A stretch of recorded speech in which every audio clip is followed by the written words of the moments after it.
হসপিটালে শুরু হয়ে গেছে নার্সেস উইক। তো নার্সেস উইক স্পেশাল আজকের প্রথম দিনই সকালবেলা একটা এশিয়া বাউল পেলাম, যাতে প্রচুর রকমের ফ্রুটস অ্যান্ড দেখো কি সুন্দর চাটনি লজেন্স। ছোটোবেলায় খেতাম, মনে আছে? আমি এগুলো আমেরিকাতেও পেলাম। তারপরে প্রথম দিন ছিল আমাদের হচ্ছে মাসাজ চেয়ারের একটা সুবিধে।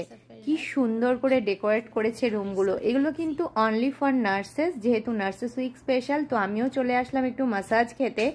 অ্যান্ড লিটারালি কি বলবো, আমাদের এখানে প্রত্যেকটা স্টাফের জন্যই 15 মিনিটস করে মাসাজ চেয়ার ছিল।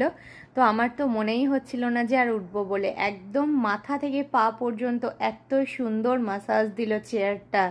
লিটারালি মানে যারা না খাবে তারা বুঝবে না এর আরামটা। আর আমার মনে হয় আমাদের হেলথ কেয়ার স্টাফেদের যারা 12 ঘন্টা করে রেগুলার ডিউটি করছি তাদের এটা খুবই দরকার। তারপরে মাসাজ খেয়ে এখানে একটু লেমন ওয়াটার নিয়ে ফিরে গেলাম আবার কাজে। টাটা।